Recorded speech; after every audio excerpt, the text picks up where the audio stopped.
So first, to provide an overview of the dynamics leading CPCFA staff to propose a comprehensive rulemaking for the CalCAP for small business and CalCAP ARB programs, this slide reflects the three principal administrative objectives and trends.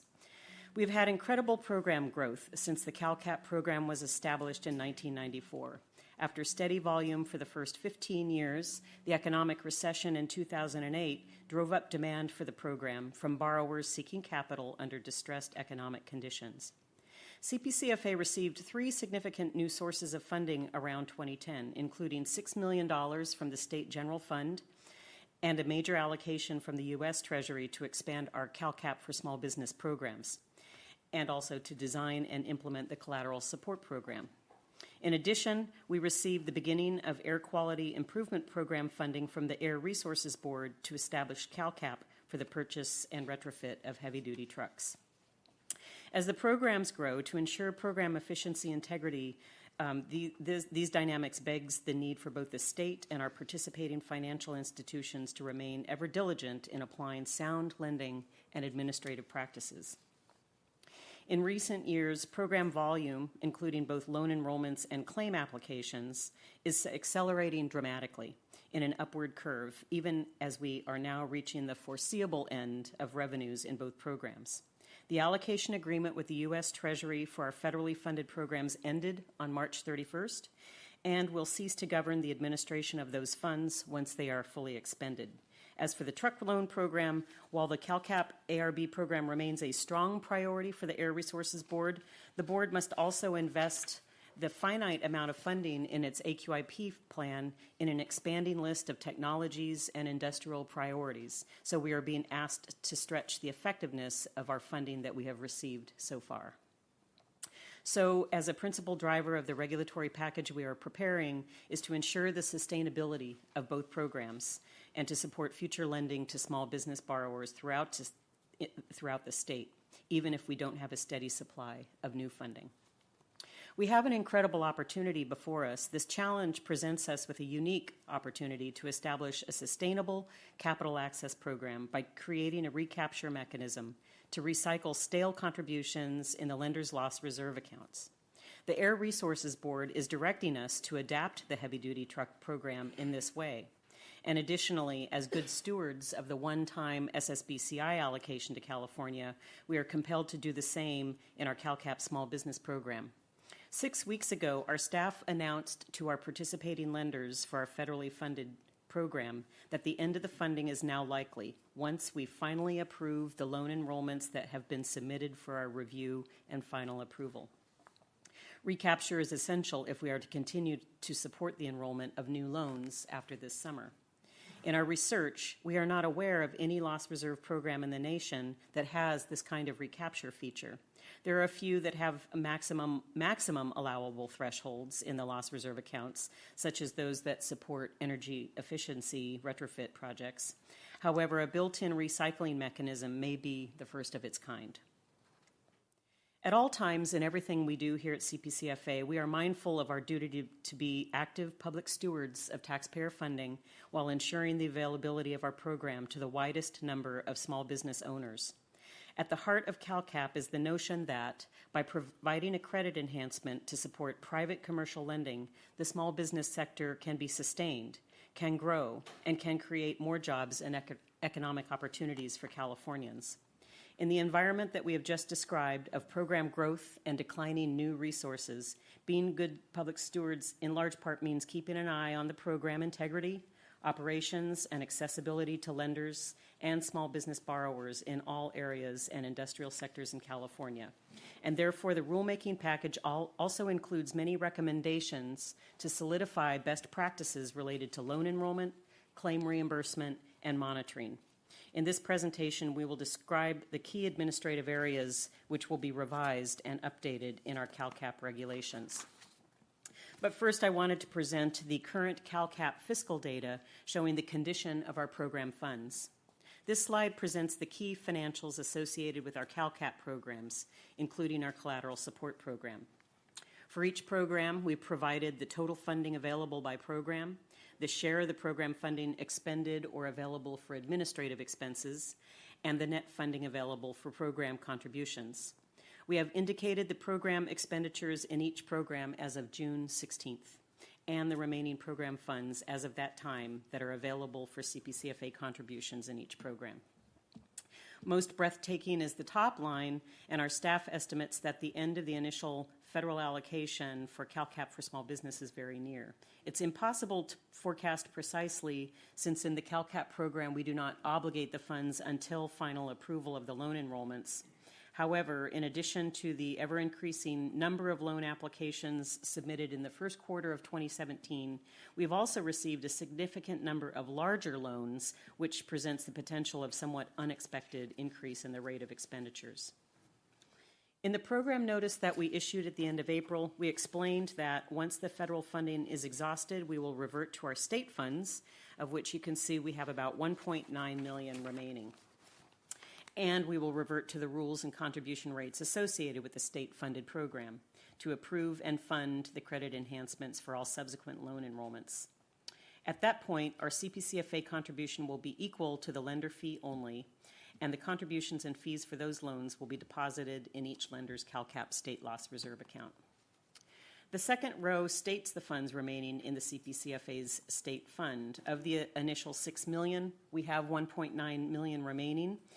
Since 2010, it has been steadily supporting the additional incentives that we provide for loans made to borrowers located in areas of high unemployment.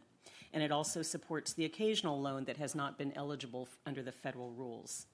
However, the expenditure rate of those funds will accelerate once it becomes the primary source of funding for all contributions. We've indicated that the funding might end this summer, but please note that that is a back-of-the-envelope estimate to be determined only by the number and size of loans enrolled by lenders, as well as the lender fees elected by each lender for each loan. Lastly, in our heavy-duty vehicle loan program, of the $104 million total allocated to us from ARB, we have approximately $6.8 million remaining, which, if the spring and summer proves to be as robust a sales season as we have seen in previous years, will last about until October 2017. An interagency agreement amendment for your consideration later on in this meeting will add another $3 million.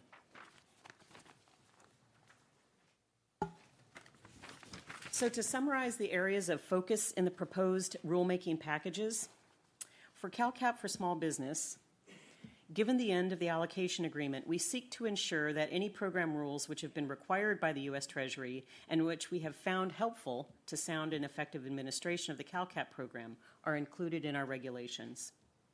In addition, we seek to clarify what types of refinances are eligible for enrollment into CalCAP. There's been some confusion between the state and federal rules, and so we will align them into a single standard.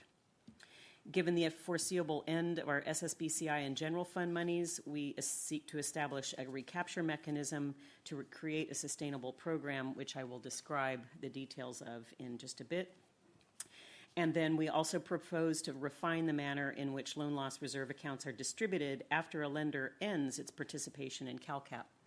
Currently, once a lender stops enrolling loans in the program, all previously enrolled loans must fully mature before the loss reserve account can be dissolved. And that would remain the same under our proposed regulations. The difference would be in the formula applied to the remaining funds in the account after the loan portfolio is matured.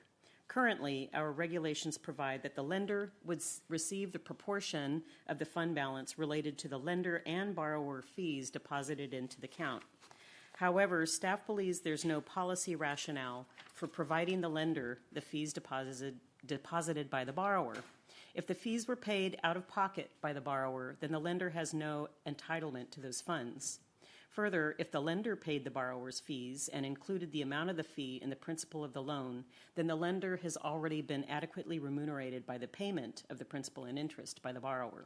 So staff is recommending a change to the disbursement formula by awarding the lender the amount proportionate to the lender's fees, with the remaining reverting to CPCFA to fund future program expenditures and loan enrollments by other lenders. Lastly, there's been an increasing desire by lenders to sell or transfer their interest in their CalCAP portfolios to other lenders and investors. The regulatory package will include the procedural steps that CPCFA has developed informally to respond to these requests to ensure that all lenders are aware of the process for obtaining CPCFA's approval of such transfers. Turning to the Collateral Support Program, CPCFA developed this program with the federal money and has administered it according to the rules contained in the allocation agreement with the Treasury and the federal guidelines. So now that the allocation agreement has expired, we want to formalize the program rules in our own regulations. So that's our primary objective. We want to clarify the rules associated with the enrollment of lines of credit to avoid some ambiguous situations that have arisen in the past years. And we also want to clarify the claim procedures given the extra complexity of lender workout scenarios with these larger loans.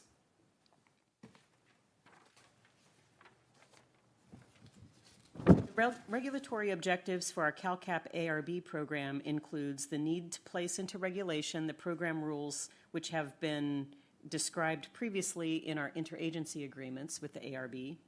We want to adopt a recapture mechanism to sustain the program, given the decreasing allocations from ARB in the future. And we also want to clarify, as we did with the small business program, the procedure related to the sale or transfer of a lender's interest in its CalCAP portfolio.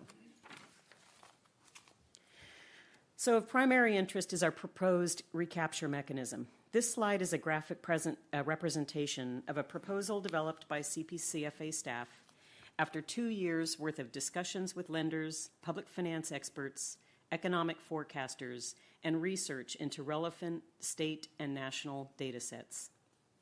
As you know, CPCFA's CalCAP ADA and seismic safety programs each contain a recapture mechanism. Lenders active in our legacy programs, however, expressed a desire for a modified approach for our small business and truck loan programs, where a minimum threshold amount in a loan loss reserve would always be assured.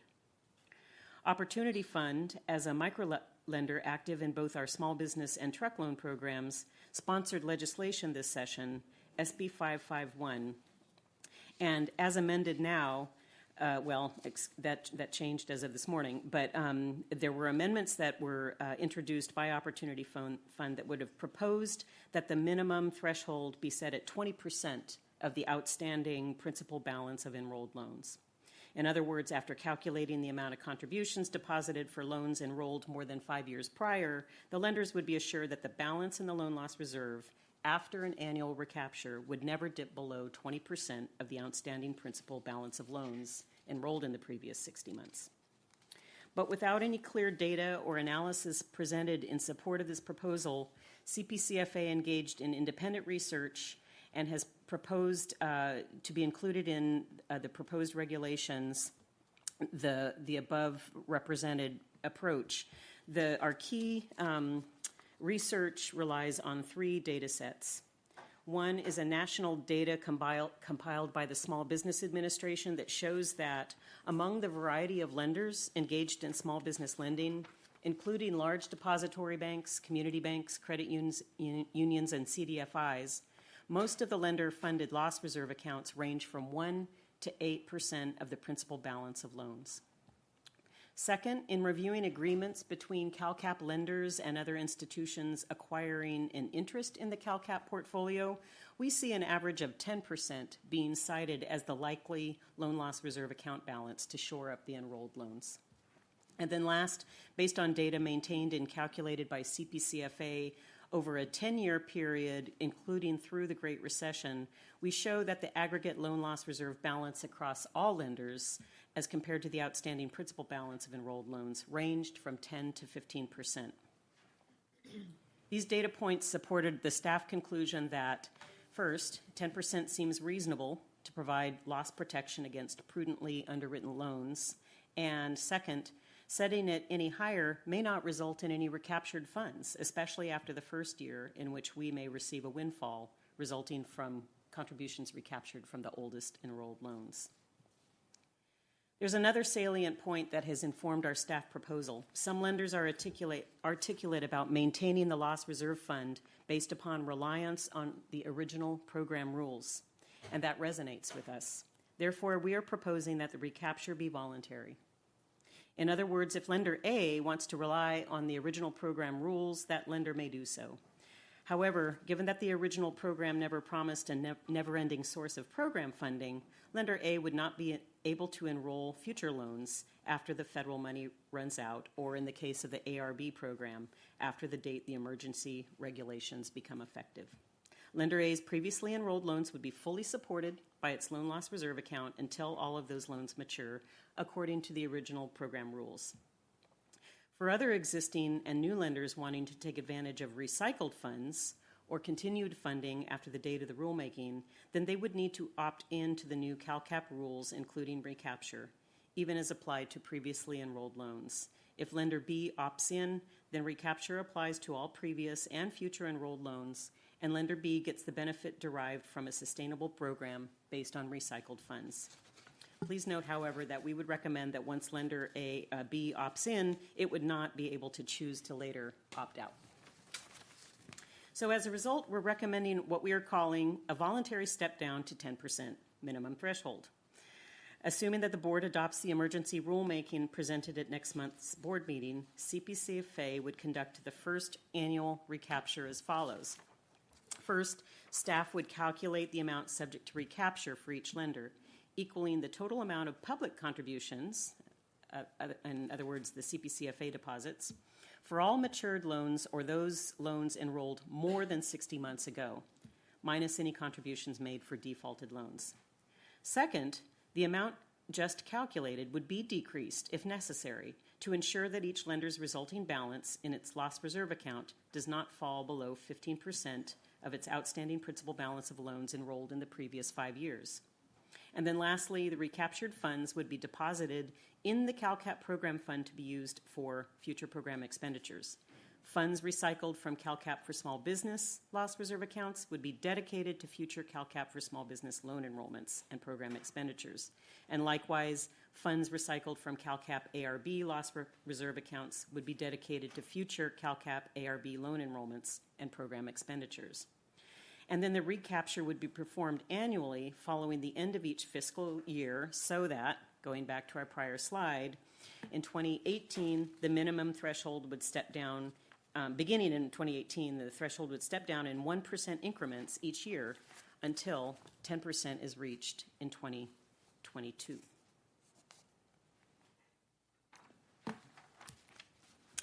So here we summarize the strengths and unknowns associated with this proposed mechanism. CPCFA presented this approach to the sponsor of SB 551 and forwarded the language that we prepared for our regulatory package, and that language was recently amended into Senate Bill 551, including the sponsor's support of this approach. The pros are that at least from a lender's perspective, the minimum threshold is slightly higher than national lending data, which reports that small business lending portfolios have anticipated loss reserves of 1 to 8%. It appears to be supported by the sponsor of Senate Bill 551. Positive is that it's a specific, predictable numeric threshold for lenders to count on. Also, the step down increases the likely amount of available recaptured funds after year 1. Lastly, the opt-in permits lenders to rely on original program rules, and their current portfolio can remain fully supported by the loss reserve account. The unknowns are whether the recapture amounts will sustain either program all year long, especially in subsequent years. Another potential drawback is that if this approach is actually codified in Senate Bill 551, the authority would lose its ability to modify this approach nimbly if the recapture does not produce sufficient revenue to sustain the programs all year long. This slide presents our proposed rulemaking schedule. Staff is preparing a single package with sections tailored to each of the 3 programs. Given the likely exhaustion of the funds in the small business and truck loan programs, we are proposing that the package be adopted first as emergency rulemaking. Under that procedure, we would publicly post the language of the proposed package no later than July 11th, present the package for your consideration on July 18th, and anticipate that the Office of Administrative Law would file the rulemaking with the Secretary of State on August 3rd, which would enable us to then conduct the first recapture. Following the emergency rulemaking, staff would conduct the regular rulemaking to conform the emergency regulations into permanent provisions within the following 180 days. Assuming that the current version of Senate Bill 551 passes, the legislature and is signed into law, it would take effect January 1st, and no further changes in regulations would be necessary. Again, if the current version of Senate Bill 551 passes. But if further amendments are made to that bill, we would likely need to conduct further rulemaking to conform the regulations accordingly. This morning, Senate Bill 551 as amended, which includes this mechanism I've described to you this morning, and it passed out of the Assembly Jobs, Economic Development, and Economy Committee on a vote of 6-0. The staff analysis that was presented to that committee is generally very supportive of this proposal. A couple of points of clarification, though, both to you as board members and to all of the lenders, I feel it's important to make. The staff analysis makes a reference to previously planned recaptures, and we believe that that's a misstatement as we had no prior plans. Staff has engaged lenders on the idea of recapture for 2 years, taking it slow due to initial reluctance and unfamiliarity of how it might or could work. And the purpose of those discussions were to take this from an idea to a fully fleshed out mechanism based on the concept. Second, there's a passage in the staff analysis which presents this as a deal or a compromise agreement. I've expressed to the staff who authored the analysis that even if the bill's sponsor is framing the latest amendments this way, CPCFA staff has neither cut a deal, made pledges, or otherwise agreed to a compromise with any particular lender. We are well aware that even though many of our lenders have identified themselves as a coalition, they are not monolithic and in fact hold different lending priorities and risk policies. Moreover, our commitment to transparency and public participation in decision-making is paramount, including my deep respect and regard for the decision-making responsibility of this board. So simply put, no deals have been offered and no promises made. We appreciate Senator Hueso's support and regard for CPCFA's expertise in the administration of the loss reserve programs. The bill in its current form is substantially changed from what was initially introduced and reflects the board's leadership and staff data analysis over 23 years of successful CalCAP administration. And with that, I'll accept any questions. Excellent. Let me turn to my colleagues. Any questions? I have a couple. Just in terms of the idea that we're going to put in statute what would otherwise be our ability to do this through regulatory means. And it may be something for us to discuss in going to Mr. Hueso, and just because what I could see is us making an allowance within the legislation to say that should it prove necessary because of the fact that it doesn't produce enough in terms of year-round support of the program, that we might enjoy the authority to revise the schedule appropriately to reflect the fact that we need more funds to continue to run the program. I don't know the receptivity, but something we may want to discuss with the author before, if in fact it gets through the legislature and goes on to the governor.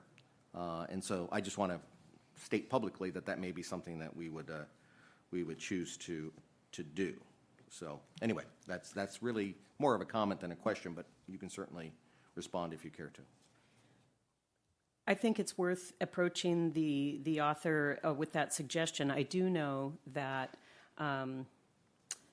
that some of the lenders, and again, they're not monolithic, but some of the lenders do see it as a priority to ensure that these programs remain open and running 12 months of the year.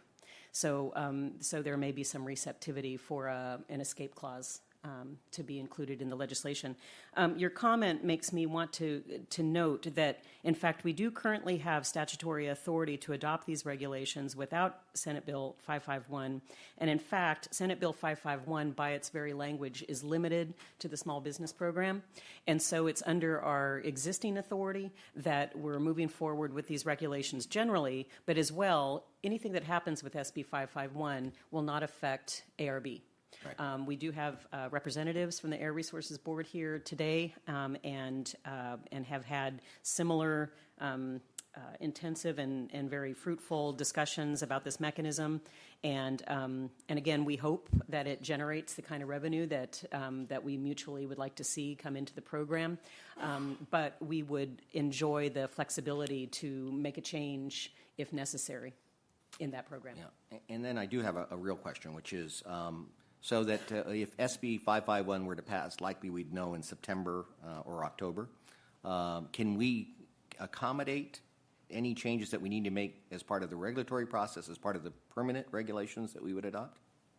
We could. It's likely as long as it's relevant to the topic that we've included in the rulemaking, but most likely, yes. Okay. Before I open it up to public comment, I just want to say I've been part of this process now for a couple of months in terms of Renee's updating me on what she's tried to achieve, and I saw where we started from, and I just want to commend Renee and the staff.